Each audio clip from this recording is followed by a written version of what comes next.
क्योंकि ये प्रोग्राम अल्लामा इकबाल के हवाले से हो रहा है और इसकी उन्होंने जो टॉपिक लगाया वो लगाया ये है कि अल्लामा इकबाल एक अहसास मुफक्किर, थिंकर, फिलोसफर और पोएट है। अहसास का मतलब ये है कि इन्होंने खुद जो है अपने को एक अहसास यानी ये 20वीं सदी या 19वीं सदी अल्लामा इकबाल की वजह से पहचान है। सबसे बड़ी बात यह है कि जब हम किसी फनकार, किसी आर्टिस्ट, किसी फिलोसफर या किसी थिंकर के बारे में ये कहते हैं कि वो उस ज़माने के बहुत बड़े इंटेलेक्चुअल तो देखना ये होगा कि अल्लामा इकबाल जिस ज़माने में थे या उससे पहले हिंदुस्तान की क्या हालत थी और क्या वजह है कि अल्लामा इकबाल को ऐसी शायरी करनी पड़ी या ऐसी थिंकिंग पेश किया या फिलोसफी। तो अल्लामा इकबाल की शायरी को या उनकी फिलोसफी को समझने के लिए हमको उस ज़माने के हिंदुस्तान को या वर्ल्ड को देखना। आप जानते हैं कि हिंदुस्तान जो है अब 1877 में पैदा हुआ अल्लामा इकबाल, तो हम अगर देखते हैं 18वीं सदी से या 19वीं सदी से तो एक पीरियड में औरंगजेब आलमगीर मुगल सल्तनत का बादशाह था जिसका इंतकाल जो है सन 1707 में। सन 1707 में औरंगजेब के इंतकाल के बाद मुगलिया सल्तनत को डाउनफॉल होना शुरू हो जाता है। जो भी बादशाह आए या तो कत्ल कर दिए गए या गद्दी से उतार दिए, प्लीज है ना, डिस्टर्ब होता है, उतार दिए। नतीजा ये है कि मराठों ने, जाटों ने, सिखों ने अपनी खुद मुख्तारी का ऐलान कर दिया, खून खराबा शुरू हो गया, नादिर शाह का हमला हुआ, दिल्ली में फसाद बर्पा हुआ। उससे आगे जब हम बढ़ते हैं तो देखते हैं कि खुद मोहम्मद शाह जो मुगल सल्तनत का बादशाह था उसको जो है अब्दुल कादिर खां रुधाइला ने उसकी आंखों में लोहे की बड़ी बड़ी सलाखें पेश करके उसको अंधा कर दिया, जिसके बारे में मीर तकी मीर जैसा शायर ये कहे बगैर नहीं रह सकता कि शाह के कहले जवाहर से खाक पाए जिनकी उन्हीं की आंख में फिर कुछ सलाइयाँ थी। कल तक के बादशाह थे और आज नाबीना अंधा कर दिए गए। और ये सिलसिला सन 1757 तक के चलता है। सन 1757 में पलासी की लड़ाई होती है और पलासी की लड़ाई में पहली बार एक हिंदुस्तानी हुक्मरान की शिकस्त हो जाती है अंग्रेजी सुपरसलार लॉर्ड क्लाइव से। पलासी की लड़ाई सन 1757 में होती है, उसमें लॉर्ड क्लाइव और सिराजुद्दौला के बीच होती है और नतीजा ये होता है कि सिराजुद्दौला हार जाता है और मार दिया जाता है।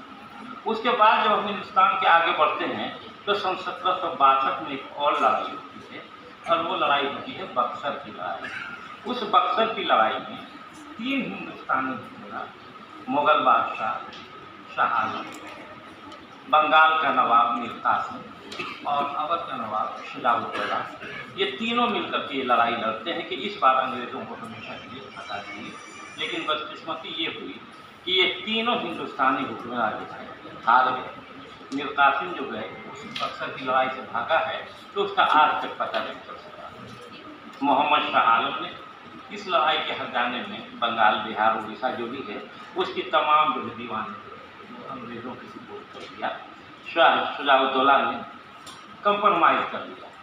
आगे बढ़ते हैं जब तो सन 1799 में मैसूर की लड़ाई होती है और मैसूर की लड़ाई में टीपू सुल्तान जो है बहुत ही बहादुरी के साथ लड़ा है और शहीद है। और इस बीच में अंग्रेज़ों ने अपना पूरा का पूरा जो है कदम हिंदुस्तान में जमा दिया। अंग्रेज़ों की कोई भी कौम जो होती है जब वो विजयी होती है तो उसकी कोशिश ये होती है कि सिर्फ ज़मीन पर हम कब्ज़ा नहीं करें, जब तक कि ज़हन पर हम कब्ज़ा नहीं करेंगे तब तक हम हुकूमत नहीं कर सकते। और इसी मकसद के पेश नज़र, इसी उद्देश्य से उन्होंने 1800 ईस्वी में 1799 में मैसूर की लड़ाई होती है और 1800 ईस्वी में कलकत्ता में अंग्रेज़ों ने जो है फोर्ट विलियम कॉलेज का क़याम किया। फोर्ट विलियम कॉलेज का क़याम इसीलिए लाया गया था कि ताकि जो है हम यहाँ की हुकूमत को अच्छी तरह करने के लिए इनकी ज़बान सीखें, अपनी ज़बान लोगों को सिखाएं, जो किताबें का तर्जुमा करें। फोर्ट विलियम कॉलेज के क़याम के बारे में अकबर इलाहाबादी जैसा शायर ने ये कहा है कि तोप खसकी प्रोफेसर पहुँचे, बासुला हटा तो रामदास। तोप यहाँ सिंबल है, संकेत है लड़ाई की, कि लड़ाई तो जीत लिया अंग्रेजों ने, पलासी की लड़ाई जीत ली, बक्सर की लड़ाई जीत ली, मैसूर की लड़ाई जीत ली, लेकिन लड़ाई जीतने से ही हुकूमत नहीं की जा सकती है। प्रोफेसर पहुँचे, यानी प्रोफेसर यहाँ सिंबल है फोर्ट विलियम कॉलेज, यानी दोनों में कोई बहुत ज़्यादा फर्क नहीं है। बांसुला और रांदा का फर्क है। बांसुला भी लकड़ी को जब चीरता है तो सब लोग देख लेते हैं कि जुल्म कर रहा है लकड़ी को, और रांदा भी लकड़ी को छीलता है तो लोग समझते हैं कि ये चिकना कर रहा है, हालांकि लकड़ी दोनों छीलते हैं। तो अकबर इलाहाबादी ने ये कहा कि तोप खसकी प्रोफेसर पहुँचे, बसला हटा तो रांदा है। ये बात 1800 की। उसके बाद आगे बढ़ते हैं हम तो 1857 आता है। 1857 में जो कुछ हुआ आपके सामने है। इस बीच में बहुत सारी अफरा-तफरी, हमारे यहाँ बहुत सारी जो है हिंदू या मुस्लिम दोनों की तरफ से हमारे यहाँ सुधारक पैदा हुए। अपने राजा राम मोहन राय आए, दयानंद सरस्वती है ना, उसके बाद रामकृष्ण परमहंस या और जितने लोग थे सब लोग आए, अपने अपने लोगों के सुधार के। 1857 के बाद मुस्लिम समाज में एक बहुत बड़ा रिफॉर्मर पैदा हुआ जिसको कहते हैं सर सैयद अहमद खान। तो ये तो बातें एक ये कि चूँकि उस ज़माने में हिंदुस्तान के क्या हालात थे इसको बहुत ही संक्षिप्त में बयान किया। और 1877 में अल्लामा इकबाल की पैदाइश हुई। तो जाहिर है कि अल्लामा इकबाल पैदा हुए, सियालकोट में पैदा हुए, तालीम स्कूल में एडमिशन स्कूल में गुजारी। उसके बाद गवर्नमेंट कॉलेज लाहौर से BA किया, MA किया, और फिर जब 1905 में वो चले जाते हैं यूरोप, जर्मन की म्यूनिख यूनिवर्सिटी से 1908 में उन्होंने PhD डिग्री हासिल की। उसके बाद लौटते हैं, ये तो उनका माहौल है, और इस तरह से फिर सियासत में आए हैं, गोल्डन कॉन्फ्रेंस में आए हैं, और इस तरह से 1938 में उनका इंतकाल हो जाता है। क्योंकि हम लोग अल्लामा इकबाल की शायरी को समझेंगे, अल्लामा इकबाल की फिलॉसफी को समझने के लिए आए हैं, तो शायरी की जहाँ तक से बात है तो अल्लामा इकबाल की 3 किताबें वो उर्दू में हैं। बागी दरा 1924 में, बाले जिगरी 1930 में, ज़र्ब कलीम 1934 में, और एक किताब ऐसी है जो आधी फारसी में है और आधी उर्दू में और मकानी में। बांगेदरा जो किताब है पहली किताब, उसमें हम देखते हैं कि इकबाल बहुत बड़े जो है देशभक्त हैं, बहुत बड़े नेशनलिस्ट हैं। बांगेदरा को जैसे ही लेंगे तो ऐसा लगता है कि ये आदमी जो है इतना बड़ा वतनी शायर है, इतना बड़ा नेशनलिस्ट है। पहले ही जैसे उठते हैं तो एक नज़म मिलती है, पोएम मिलती है जिसका नाम है हिमाला। ऐ हिमाला ऐ फसीले किशोरे हिंदुस्तान, चूमता है तेरी पेशानी को झुककर आसमां, तुझसे कुछ पैदा नहीं दैरी न रोज़ी के निशान, तू जवां है गर्दिशे शामों सहर के दरमियाँ, एक जलवा था कलीमे सूर सीना के लिए, तू तजल्ली है साफा चश्मिल। ऐ फसीले किशोरे हिंदुस्तान, मतलब ये कि अगर हिंदुस्तान को एक महल मान दिया जाए तो हिमाला उसका बांध में। तो इतनी बड़ी देशभक्ति की शायरी हमारे यहाँ बहुत सारे लोगों ने किया है। निराला ने किया है, दिनकर ने किया है, सुमित्रा नंदन पंत ने किया है अपने ही जमाने। तो इतनी बड़ी देशभक्ति के अलावा इनके यहाँ नेचुरल शायरी थी। हिमाला विलियम वर्ड्सवर्थ बहुत बड़ा नेचुरल शायर है इंग्लिश का, लेकिन उससे ये कम थी। आगे हम देखते हैं कि हर ज़माने में हर शायर या फनकार या फिलोसफर कोशिश करता है कि जो यहाँ रहते हैं उनके अंदर आपस में एकता पैदा किया जाए, इत्तेहाद पैदा किया जाए, मेल जोल किया जाए, और जो समाज में बुराइयां हैं आपस में दूर करनी थी उसको दूर किया जाए।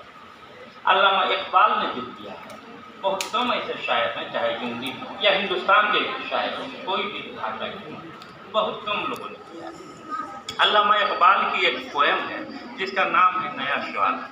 उसमें उन्होंने ब्राह्मण यानी जो मज़हब के ठेकेदार हैं, वाइफ यानी मुस्लिम मज़हब के ठेकेदार, दोनों को व्यंग का निशाना बनाया है, दोनों पर सटायर किया है। सच कह दूँ ऐ ब्राह्मण गर तू बुरा न माने, तेरे सनम कदों के बुत हो गए पुराने, अपनों से बैर रखना तूने भूतों से सीखा, जंगो जदल सिखाया, वायस गुरी पर लड़ाई झड़ाई ये नहीं होती। आगे कहा उन्होंने कि पत्थर के मूर्तों को समझा है तो खुदा है, खाके वतन का मुझको हर जर्रा देवता है। मिट्टी जो है हमारी मातृभूमि का एक एक टन हमारे लिए देवता से कम नहीं है। खाके वतन का मुझको हर जर्रा देवता है। और आगे चल कर तो उसी में लास्ट में कहते हैं कि शक्ति भी शांति भी भक्तों के गीत में है, धरती के वासियों की मुक्ति प्रीत में है। इतना हिंदू मुस्लिम एकता के लिए और इस तरह की नज़र बहुत कम लोगों ने कही है।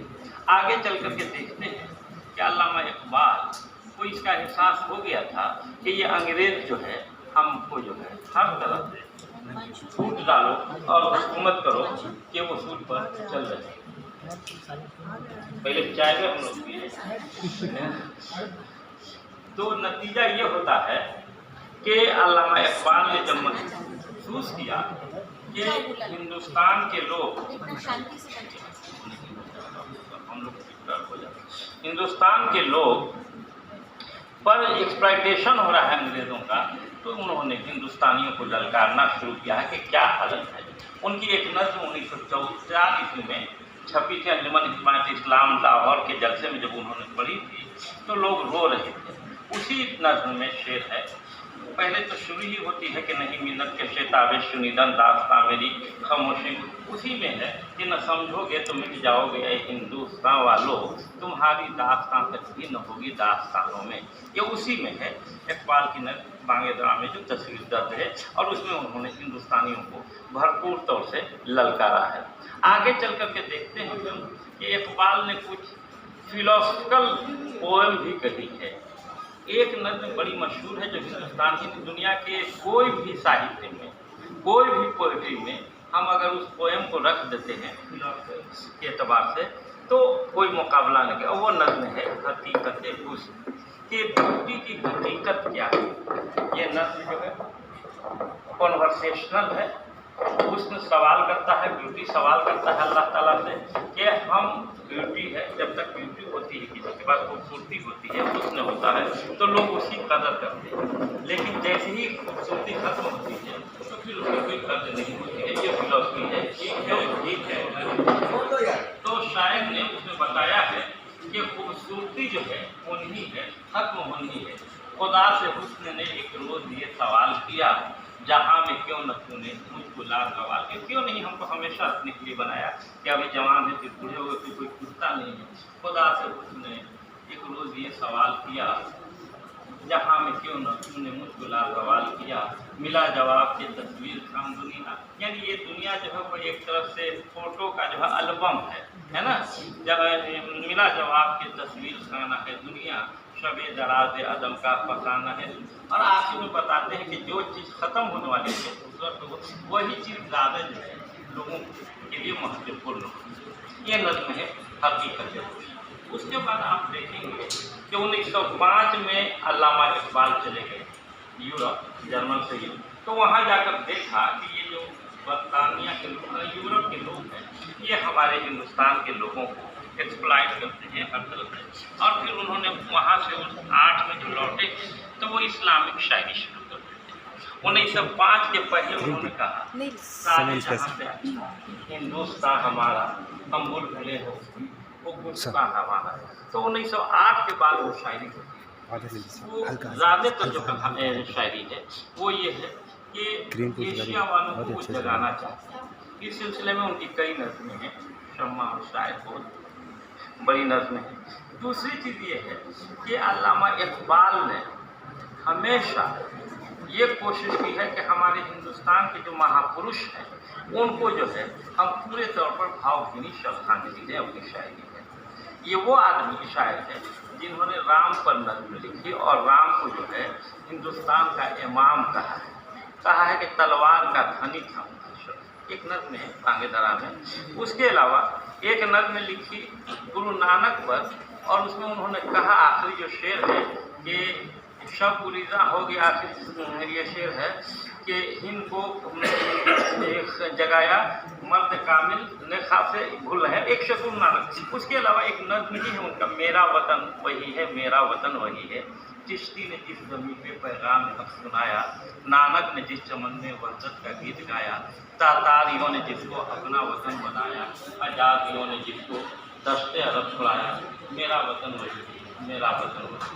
तो इस तरह से उन्होंने देश, आप ये जान करके आप लोगों को मालूम होना चाहिए कि गायत्री मंत्र का तर्जुमा जो है इकबाल ने एक नज्म में की, पूरा तर्जुमा है गायत्री मंत्र का, और उस नज्म का पोएम का नाम है आफ्ताब। उसमें उन्होंने गायत्री मंत्र का तर्जुमा किया। उसके अलावा एक नज्म जो है वो गौतम बुद्ध है। इकबाल की एक फारसी किताब है जिसका नाम है जावेदनामा, जो जर्मन शायर दांते की डिवाइन कॉमेडी के जवाब में लिखी थी, और उसमें आसमानी सफ़र होता है। दांते के यहाँ ये है कि उन्होंने जो नन क्रिश्चन है उसको उन्होंने वो डिवाइन कॉमेडी 3 हिस्सों में है। पहला हिस्सा इन्फर्नो है, जहन्नम है, दूसरा हिस्सा पुर्गाटोरियो है, और तीसरा हिस्सा पैराडाइज है।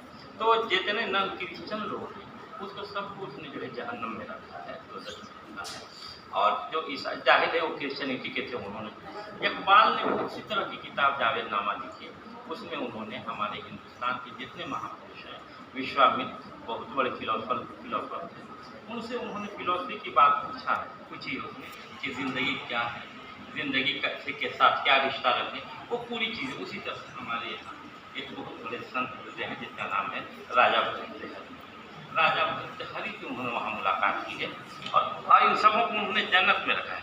इन्होंने सबको जन्नत में रखा है। और सबसे कहने का मतलब ये कि अल्लामा इकबाल शुरू से आगे तक के देशभक्त रहे हैं, और उन्होंने तमाम अच्छी नज़मों से, अच्छे लफ्ज़ों से उन्होंने याद किया। तो पहली किताब जो अल्लामा इकबाल की दानिदरा है, उसमें नज़में, कुछ नज़में जो हैं वो नेचुरल पोइट्री, अब्रकोसा, गुले रंगी, माहिनो, चांद, ये सब नज़में। फिर आप जानते हैं कि 1914 में जब फर्स्ट वर्ल्ड वार हुआ, एक अजीब हंगामी कैफियत, पूरी दुनिया में खलफशाह का मामला था। जलियांवाला बाग 1917 में हुआ।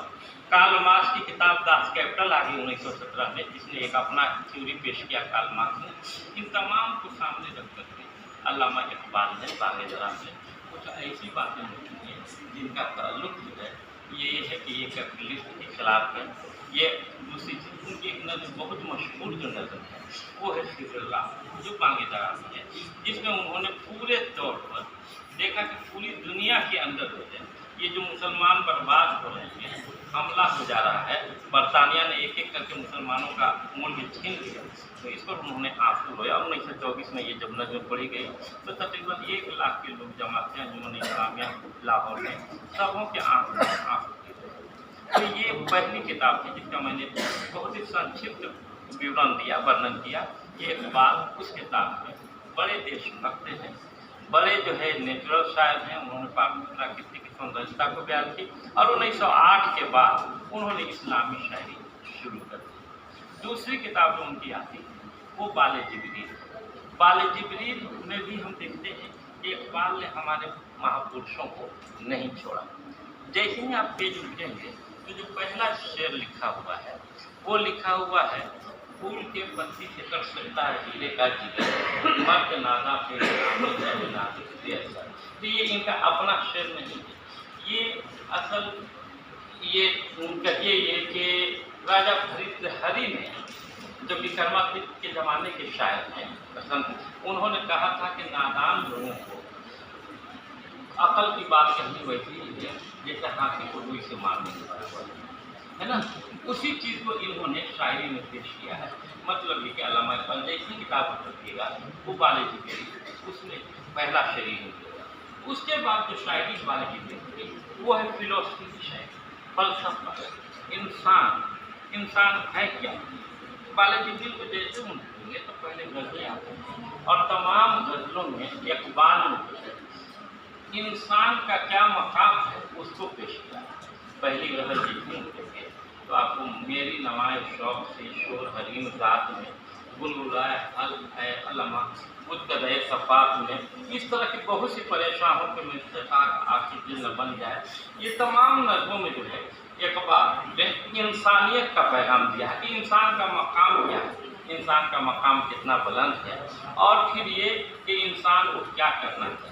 तो ये एक फिलॉसफी जो है बयान जिब्रील में जैसे उल्टेंगे तो पहला आता है कि इकबाल का जो तस्वर कम्युनिटी, कंसेप्ट ऑफ कम्युनिटी, उसको उसमें बयान किया गया। उससे आप आगे बढ़ेंगे तो बाल जिब्रील में कुछ नज़में हैं जो मस्जिद कुर्तबा, बहुत बड़ी मस्जिद, या लेनिन खुदा के हुजूर में, या ज़ौक़ शौक़, परमानव खुदा, फरिश्तों का गीत, इन तमाम नज़मों में फिलॉसफी की बात की है। क्या है इस पर पूरी तरह से उन्होंने जिक्र किया है। और हम नज़म, अब जाहिर है कि ये तमाम जो नज़में हैं बड़ी तवील नज़में हैं। अब ये कि इश्क के बारे में कि इश्क आमतौर पर देखिए दो शब्द है, आप जान जाइए, एक लफ्ज़ है मोहब्बत और एक लफ्ज़ है इश्क और एक लफ्ज़ है विजदान। अब आम आदमी यही समझता है कि सब एक ही चीज़ है, मोहब्बत है। ये चीज़ जानते हैं कि मोहब्बत का लफ्ज़ जो है वो कुरान में आया है, इश्क का लफ्ज़ कुरान में नहीं है। अब मोहब्बत क्या है, इसको थोड़ी सी बात बता दें कि मोहब्बत कुरान में बहुत जगह आया है कि कुल इन कुंतुम तुहिब्बून अल्लाह, कि तुम अगर अल्लाह की अताअत मोहब्बत करते हो उसकी अताअत करो, है ना, तो उसकी मोहब्बत करो। या बहुत जगह मोहब्बत करते हैं। मोहब्बत लफ्ज़ हुब से निकला है। हुब जो है के माने में लोगों ने अपनी अपनी राय दी।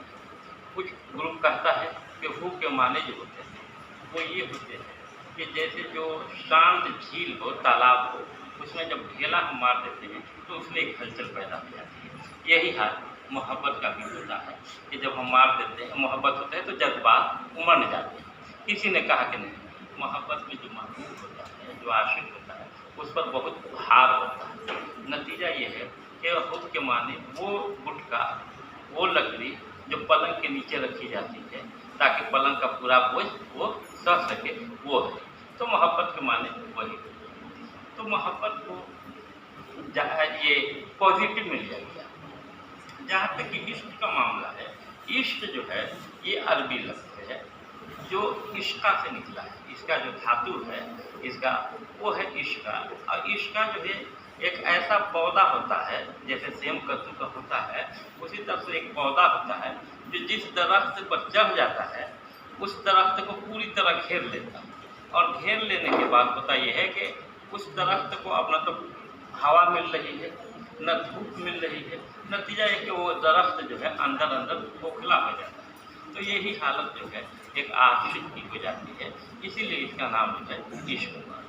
तो इश्क को निगेटिव में लोग इस्तेमाल करते हैं, लेकिन अल्लामा इकबाल ने इश्क को पॉजिटिव में इस्तेमाल किया है। इसलिए इस्तेमाल किया है कि इश्क एक जज्बा भी है जिसे बड़े बड़े काम लिए जा सकते हैं या लिए गए हैं। मीर जैसा शायर था, उसने भी कहा है कि मेरे सलीके से मेरी निकली मोहब्बत में तमाम उम्र नाकामियों से काम लिया। या गालिब जैसा शायर भी कहता है कि इश्क से तबीयत ने रिश्ते का मज़ा पाया, दर्द की दवा पाई, दर्द ला दवा पाई। जुगर मुरादाबादी जैसा शायर ये कहता है कि एक लफ्ज़ मोहब्बत का अदना सा फसाना है, सिमटे तो दिले आशिक फैले तो ज़माना है। कि ये इश्क नहीं आता, इतना ही समझ लीजिए, एक आग का दरिया है और डूब के जाना है। तो अल्लामा इकबाल ने जो नज़ीर उसमें उनको जो इश्क का नज़रिया है वो हर जगह पेश किया है। उनका कहना ये है कि इश्क दिले की रही, इश्क दमे मुस्तफ़ा, इश्क खुदा का कलाम, या फिर ये कि सिद्क़ खलील भी है, तबले हुसैन भी इश्क, मार के वजूद में बदरुल हुनैन भी, या बहुत सारा। उनका कहना ये है कि इश्क अगर है इंसान के अंदर तो वो बड़े बड़े जो है मार के बड़ी बड़ी जंगें या बड़े बड़े टारगेट या को हासिल कर सकता है, मिशन को कामयाब कर सकता है। इस पर उन्होंने बाल जिब्रील में बहुत सारी नज़में लिखी। तीसरी किताब जो इकबाल की है वो है ज़र्ब कलीम। ज़र्ब कलीम जो है इस किताब के अंदर पूरी तौर पर फिलॉसफी है। औरत क्या है, औरत पर कई नज़में हैं, उसके अलावा जमहूरियत क्या है, डेमोक्रेसी क्या है, इस तरह की जो नज़में हैं वो है ज़र्ब कलीम है, जो सिर्फ उसमें फिलॉसफी है, पूरे के पूरे तौर पर फिलॉसफी है। उसके अलावा अरमागान हजात की किताब है, उसमें इकबाल के कंसेप्ट है। अतः इकबाल की जो शायरी समझने की है, या इकबाल को जो बड़ा शायर बनाती है वो है उनकी फारसी शायरी। उनकी कई किताबें फारसी में आई। 1916 में मुझे खुदी, उसके बाद जावेदनामा, क़याम मशर। उन्होंने उस फारसी किताब में जो इंसान के मकाम बदल दिया है, कहीं कहीं पर तो अल्लाह ताला से वो लड़ गए हैं। शायरी में एक नज़्म है फारसी में, मुहावरा माबैन खुदा व इंसान, उसमें इकबाल कहते हैं, शायर कहता है, इंसान कहता है कि तू शब आफरीदी चिराग आफरीदा, अय अल्लाह तूने रात बनाई, तू शब आफरीदी तूने रात बनाई, लेकिन रात की तारीकी को दूर करने के लिए चिराग आफरीदम, चिराग हमने बनाया। तो शब आफरीदी चिराग आफरीदम, सफाल आफरीदी अयाग आफरीदम, अय अल्लाह तूने जो है मिट्टी बनाई, सफाल आफरीदी अयाग आफरीदी, लेकिन मिट्टी से प्यारा तो हमने बनाया है। तो मेरी भी अहमियत, मेरा भी महत्व कम नहीं। बेआबानों को साराग आफरीदी, तूने तो रेगिस्तान बना दिया, जंगल बना दिया, लेकिन उसको पाल के हमने बनाया है। तो इससे पता ये चलता है कि अल्लामा इकबाल ने इंसान को बहुत अहमियत, एक जगह कहा कि सबक मिला है ये मेराज मुस्तफ़ा से मुझे कि आलम बशरियत की कदम है, ये मुसलमानों के हैं कि मेराज का कंसेप्ट है। उसके बारे में कहा कि इससे तो हमको सबक मिला है कि पूरी जो है ये जो नेचर है वो इंसान की मुट्ठी में। इकबाल की एक किताब फारसी में जावेदनामा, इसमें वो कहते हैं कि नारद जिगर पैदा हुआ, कि इश्क ने नारा मारा कि जिगर का खून पैदा हो गया, यानी इंसान पैदा हो गया। नारद इश्क के खूने जिगरी पैदा हुए, उसने लड़जीब के साहबे नजदीक पैदा हुए, फरिश्ते कांप गए कि अक्लमंद पैदा हो गए। हमको तो अल्लाह में जहाँ कहते हैं हम चले जाते हैं, फरिश्ते तो कभी ये नहीं कर सकते। लेकिन अब ये इंसान पैदा हो गया, ये इंसान जब पैदा हो गया तो क्या होगा कि फितरत और शुक्र के था कि जहाँ में मजबूत कि खुद जो है अल्लाह भी सोचने लगा कि ये इंसान जो पैदा हुआ है ये खुद अपने को बनावेगा, अपने को तोड़ेगा और अपनी जान देगा। तो अल्लामा इकबाल के यहाँ इंसान का तस्वुर कहते हैं कि खुदा के बंदे तो हैं हज़ारों, बनों में फिरते हैं मारे मारे, मैं उसका बंदा बनूंगा जिसको खुदा के बंदों से प्यार होगा। इससे बेहतर जो है इंसानी मोहब्बत की तस्वीर कम शायर है। इंसान के बारे में उन्होंने बहुत तरह की शेर भेजा है कि आदमी नहीं सुनता आदमी की बातों को, अगर आदमी आदमी की बात को नहीं सुनता है तो पाए करे अमल बनकर गैब की सदा हो जाए। तो तुम ऐसा अमल करके दिखाओ कि लगे कि तुम्हारी आवाज़ जो है वो आकाशवाणी है, अल्लाह की आवाज़ आ रही। ये एक बात अल्लामा इकबाल ने नौजवानों को पैगाम दिया है, नौजवानों को ललकारा है, नौजवानों को बेदार किया है। उन्होंने कहा है कि अकाबी रूह जब बेदार होती है जवानों में, नज़र आती है उसको अपनी मंजिल आसमानों में, न हो नौमीदी गवाले इल्फा है, उम्मीद मर्द मोमिन है खुदा के राज़दानों में, नहीं तेरा नशे हस सुल्तानी के गुंबद पर तो शाही है बसेरा कर पहाड़ों के चट्टानों पर। शाही का है नौजवानों को ये अल्लाह से दुआ की है कि जवानों को सोदे जिगर बख्श दे, मेरी रूह मेरी नज़र बख्श दे, या फिर अब खुदाया आरज़ू मेरी यही है कि इनका आम कर। बहुत सारी नज़में हैं जिसमें इकबाल ने और ख़ास करके मुस्लिम नौजवानों को उन्होंने बहुत उभारा है। कभी ऐ नौजवान जब अलीगढ़ में गए थे तो उन्होंने ये नज़म पढ़ी थी, कभी ऐ नौजवान मुस्लिम तदब्बुर भी किया तूने, वो क्या कर सकता तू जिसका है टूटा हुआ तारा, तुझे इस कौम ने पाला है आगोश मोहब्बत में, कुचल डाला था जिसने पाँव में ताजे सरे डाला। और उसके बाद कहा है कि मगर वो इल्म के मोती किताबें अपने आपा की, कि जो हमारे इंसिस्टर हैं पूर्वज उनकी जो किताबें हैं जो इल्म हैं वो उन्हें देखें जो यूरोप में तो दिल होता है सिपारा, मेरा दिल टुकड़े टुकड़े हो जाता है जब हम यूरोप में देखते हैं। अल्लामा इकबाल बताया कि शायर थे, जिस ज़माने में उन्होंने शायरी की उस ज़माने में यहाँ नवाब मिर्ज़ा दास दहलवी का बहुत चर्चा था। बड़े शायर थे, दरबार से जुड़े हुए थे। जो लोग उनके पास शायरी की करेक्शन के लिए जा सकते थे जाते थे, नहीं जाते थे तो उस ज़माने में खत वगैरह का रवाज था। अल्लामा इकबाल ने भेजा। अल्लामा इकबाल की शायरी को देख करके उन्होंने कहा कि आपकी शायरी में कोई करेक्शन की ज़रूरत नहीं। अल्लामा इकबाल ने उनको भी श्रद्धांजलि अपनी शायरी में पेश की है और एक नज़्म लिखी है दाग। उसमें उन्होंने कहा है कि नसीम व तश नहीं इकबाल तुझसे नहीं नाता, मुझे भी फख्र है शागिर्द ये दावे सफरना। जहाँ तक गज़ल की बात है तो जिस ज़माने में इकबाल शायरी कर रहे थे और दाग ऐसे शायर थे जिनके यहाँ गज़ल परस्ती है, हुस्न की बात, चटखारे की बात हुआ करती है। तो चूँकि शुरू में दाग के शागिर्द तो उनके यहाँ भी वैसी शायरी है जो आम गज़ल की शायरी होती है। न आते हमें इसमें तकरार क्या थी, मगर वादा करते हुए आज क्या थी, तुम्हारे पयामी ने सब राज खोला, खता इसमें बंदे की सरकार क्या थी। ये सब रूमानी शायरी है जो गज़ल की रवायत की ट्रेडिशन की शायरी है।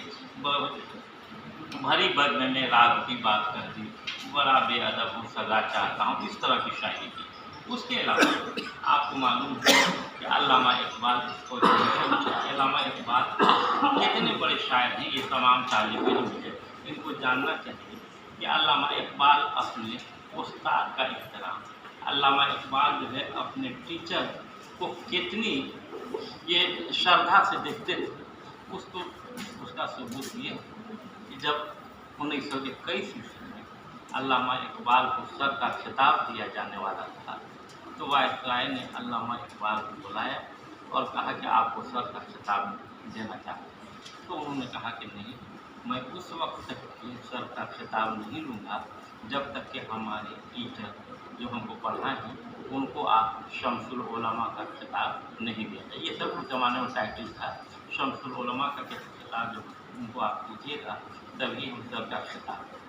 तो उन्होंने कहा वायसराय ने कि आपके तो कुछ कारनामे हैं, कंट्रीब्यूशन है, आपकी किताबें हैं, आपकी शायरी है, उनका क्या कंट्रीब्यूशन है। तो वायसराय को जो उन्होंने जवाब दिया था वो यही जवाब दिया था कि उनका सबसे बड़ा कंट्रीब्यूशन ये है कि मैं आपके सामने खड़ा हूँ। और नतीजा ये है कि वायसराय ने अंग्रेज़ी हुकूमत ने उनके टीचर को मीर हसन को शम्सुल उलमा का खिताब।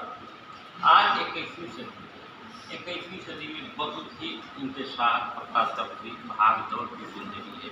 लोग एक दूसरे को शक की निगाह से देख रहे हैं, हर तरफ जो है कोई इसमें जो है इकबाल की शायरी से बहुत मदद ली जा सकती है। अगर आप चाहते हैं कि इंसान का लफ्ज़ दें उसके लिए भी है इकबाल की शायरी बहुत सारी इसकी नज़में हैं जिसको पढ़ेंगे। आज भी हो जो बिलाहिमी का नज़र पैदा, आग कर सकती है अंदाज कितना पैदा, या आगे बढ़कर के देखेंगे कि ये जो आज हालात हैं उस पर इकबाल की शायरी हमारी बड़ी मार्गदर्शन कर सकती है, हमारी बहुत रहनुमाई कर सकती है। शर्त ये है कि हम इसको समझें। अल्लामा इकबाल ने बयान मस्जिद में गोएटे जो बहुत बड़ा फिलोसफर था, जर्मन फिलोसफर था, उस पर उन्होंने और फिर तो गोएटे ने भी प्रोफेट मोहम्मद पर नज़्में लिखी। इकबाल को हम भूलते जा रहे हैं। कोई कहता है कि ये पाकिस्तानी शायर है, कोई कहता है कि ये मुसलमानों का शायर है। ऐसा नहीं, इकबाल बड़ा शायर है। इकबाल हिंदुस्तान के माथे का बिंदिया है जो दूर से नज़र आता है। इकबाल की शायरी हमारे हर ज़माने में ये कर सकते हैं। आज हम जो मना रहे हैं, ये प्रोग्राम कर रहे हैं, हम लोग यहाँ जब उठे तो यही लिखें कि इकबाल ने इंसान को जो पैगाम दिया है, जवानों को जो कहा है, माशरे के लिए जो कहा है, उन्होंने कहा है कि जो चुप रहेगी ज़बान खंजर लोगों को कारेगा आस्था का, है ना। या ये शेर कि जो शाख नाजुक के आशियाना बनेगा नापायदार होगा। आज जो हालात है, शक वगैरह है, शुबहा है, या एक दूसरे से हम कॉन्फिडेंस नहीं है, आज इकबाल की शायरी आपको बताया कि उन्होंने जो कहा था कि न समझोगे तुम भी जाओगे हिंदुस्तान वालों, तुम्हारी दास्तां न होगी दास्तां। हम बहुत बहुत शुक्रगुजार दिखाई देते हैं, बहुत बड़े शुक्रगुजार हैं हम अपने छोटे भाई साहब और तमाम लोगों के कि आपने इकबाल या के सिलसिले में मुझे बुलाया, बोलने का मौका दिया। तालिब इल्मों से यही कहेंगे कि हर तालिब इल्म इकबाल का शेरी मजमुआ अपना खरीदे, बागे दरा खरीदे। कोर्स में जो किताबें पढ़ाई होती हैं और उस किताबों को पढ़ करके अंदाज़ा लगावे कि इकबाल कितने बड़े शायर हैं। बागे डिग्री बागे दरा हर तालिब इल्म को अपने पास रखना चाहिए। इकबाल के अशार याद होने चाहिए।